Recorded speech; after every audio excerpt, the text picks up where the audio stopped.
बच्चों, आज हम कक्षा 3 में विज्ञान विषय में पाठ 3 पढ़ेंगे, जिसका शीर्षक है पक्षियों की चोंच और पंजे। बच्चों, आज हम इस पाठ में पक्षियों की चोंच व पंजों के बारे में पढ़ेंगे कि कौन से पक्षी की चोंच व पंजे किस तरह के होते हैं। आप सब ने अपनी अपनी किताब खोल ली होगी। बच्चों, अब मैं यहाँ से पढ़ रही हूँ, मेरे पीछे पीछे उंगली चलाना। हम अनेक रंग बिरंगे पक्षियों को इधर उधर फुदकते या आकाश में उड़ते हुए देखते हैं। पक्षी उड़ने वाले जंतु हैं। ये लगभग सभी स्थानों पर देखे जा सकते हैं। कुछ पक्षी जैसे गौरैया एवं कबूतर आदि घरों में हमारे साथ या हमारे आसपास निवास करते हैं। संसार में पक्षियों की 8,000 से भी अधिक प्रजातियां पाई जाती हैं। बच्चों, हम अपने आसपास कई पक्षियों को देखते हैं। पक्षियों के पंख होते हैं जिनकी सहायता से वे उड़ते हैं। कई पक्षी ऐसे होते हैं जिनको हम घरों में पालते हैं। बच्चों, अब मैं यहाँ से पढ़ रही हूँ, सब बच्चे उंगली चलाएं। पक्षियों के उड़ सकने के कारण। क्या आपने कभी सोचा है कि पक्षी क्यों उड़ पाते हैं? अधिकांश पक्षियों की हड्डियों, बच्चों यहाँ पे हड्डियों नहीं आएगा, यहाँ पे शरीर आएगा। यहाँ पे एक गलत छप गया। शरीर की आकृति नाव के समान होती है। इनकी हड्डियाँ खोखली होती है। यह पक्षी को वायु में आगे बढ़ने में सहायता करती है। पक्षियों की हड्डियाँ अंदर से खोखली होती है। इनमें वायु भरी होती है, इस कारण इनका भार भी हल्का होता है।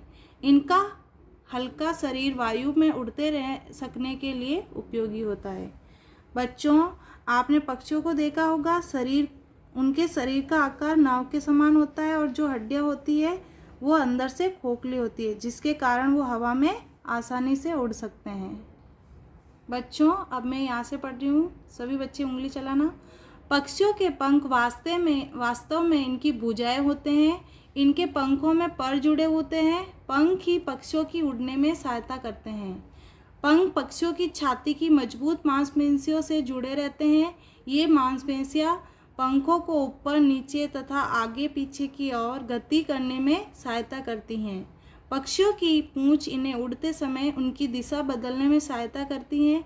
इस प्रकार पक्षी अपना मजबूत मांसपेशियों, हल्के शरीर, पंखों, पूंछ और नाव जैसी आकृति के कारण वायु में उड़ पाते हैं। बच्चों, जैसे हमारे हाथ होते हैं उसी प्रकार पक्षियों के पंख होते हैं। ये पंख शरीर की मांसपेशियों से जुड़े रहते हैं, जिसके कारण पंख ऊपर नीचे होते हैं। और पक्षियों की पूंछ होती है जो उड़ते समय दिशा बदलने में सहायता करती है। सभी बच्चे नए पेज पर आ जाएं। पक्षी कैसे उड़ते हैं? क्या आपने पक्षियों की स्थितियों को ध्यान से देखा है? उड़ते समय पक्षी अपने पंखों को तेजी से फड़फड़ाते हैं। इससे इनके पंखों के नीचे की वायु प्रतिक्रिया स्वरूप इन्हें ऊपर या आगे की ओर धकेलती है। एक बार ऊंचे जाने पर पक्षियों को अधिक पंख फड़फड़ाने की आवश्यकता नहीं होती है और वे अधिक सहजता से उड़ान भर सकते हैं। देखो बच्चों, कुछ पक्षी यहाँ उड़ रहे हैं। बच्चों, जब पक्षी उड़ना शुरू करते हैं तो बहुत तेजी से अपने पंख फड़फड़ाते हैं, जिससे पंखों के नीचे की हवा प्रतिक्रिया करके उन्हें ऊपर व आगे की ओर जाने में सहायता करती है। एक बार उड़ने के बाद उन्हें बाद में ज़्यादा पंख नहीं फड़फड़ाने पड़ते हैं। इस प्रकार वो उड़ते हैं। बच्चों, अब मैं यहाँ से पढ़ रही हूँ, सब मेरे पीछे पीछे उंगली चलाओ। चील जैसे पक्षियों के पंख बहुत मजबूत होते हैं। इस प्रकार के पक्षियों को बार बार पंख फड़फड़ाने की आवश्यकता नहीं होती है। ये आकाश में तैरते हुए प्रतीत होते हैं। गौरैया जैसे छोटे पक्षियों को ऊपर टिके रहने के लिए अपने पंखों को बहुत अधिक फड़फड़ाना पड़ता है। पूंछ के पर पक्षियों को उड़ते समय उनकी दिशा बदलने में सहायता करते हैं। जब पक्षियों को नीचे उतरना होता है तो वे अपने पंख और टांगे नीचे की ओर कर लेते हैं। देखो बच्चों, चील के पंख बहुत मजबूत होते हैं, जिसके कारण उसे उड़ते समय पंखों को ज़्यादा फड़फड़ाना नहीं पड़ता है। छोटे पक्षी जैसे गौरैया को आपने देखा होगा, छोटी छोटी चिड़ियाओं को अपने घर पे देखा होगा। उनके पंख छोटे होने के कारण उन्हें पंख ज़्यादा फड़फड़ाने पड़ते हैं। जब पक्षी नीचे उतरता है तो वह अपने पंख व टांगों को नीचे की ओर कर लेता है। बच्चों, अब मैं यहाँ से पढ़ रही हूँ, सभी बच्चे ध्यान दें। पक्षियों के परों की बनावट। पक्षियों के पर हल्के और रोएदार होते हैं। इनके परों को 3 समूह में बांटा जा सकता है। इनके नीचे की ओर वाले पर कोमल, छोटे और रोएदार होते हैं। वह पूरे शरीर को ढके रहते हैं। यह पर पक्षियों के शरीर को गर्म रखते हैं। पक्षियों के उड़ने वाले पर लंबे और चपटे होते हैं जो पंखों से जुड़े रहते हैं। ये पक्षियों को उड़ने में सहायता करते हैं। पूंछ में भी पर होते हैं। नीचे की ओर उतरते समय पक्षी अपनी गति कम करने के लिए अपनी पूंछ के परों को फैला लेते हैं। दिशा बदलने के लिए पक्षी अपने पूंछ के परों को बाएं अथवा दाएं घुमाते हैं। बच्चों, आप सब बच्चों ने पक्षियों के पर देखे होंगे। इनके सबसे नीचे के पर छोटे, हल्के व रोएदार होते हैं। जिन परों से वे उड़ते हैं वे पंखों से जुड़े रहते हैं और वे लंबे समय तक तथा चपटे होते हैं। पक्षी जब नीचे उतरता है तो वह अपनी पूंछ के परों को फैला लेता है। बच्चों, अब मैं यहाँ से पढ़ रही हूँ, सभी बच्चे ध्यान दें। पक्षियों के प्रत्येक पर में एक लंबी, पतली तथा खोखली नली पाई जाती है। परों के बीच में अब हम पेज पलटेंगे। वायु भरी होती है। पक्षी वर्ष में प्राय एक बार अपने पर अवश्य गिरा देते हैं। इनके स्थान पर नए पर उगाते हैं। बच्चों, पक्षियों के सभी परों में एक खोखली नली होती है जिसमें हवा भरी रहती है। उड़ने के आधार पर पक्षियों को निम्नलिखित 4 समूह में विभाजित किया जा सकता है। बच्चों, अब मैं यहाँ से पढ़ रही हूँ, सभी बच्चे उंगली चलाना मेरे पीछे पीछे। अधिक ऊंचाई तक उड़ने वाले पक्षी। शिकारी पक्षी जैसे गिद्ध, गरुड़ एवं चील आदि बहुत ऊंचाई पर उड़ते हैं। वे ऊंचाई के साथ साथ बहुत लंबी दूरी भी तय कर लेते हैं। जंगली बतख और कलहंस जैसे पक्षी भी लंबी दूरी तक उड़ने वाले पक्षियों की श्रेणी में आते हैं।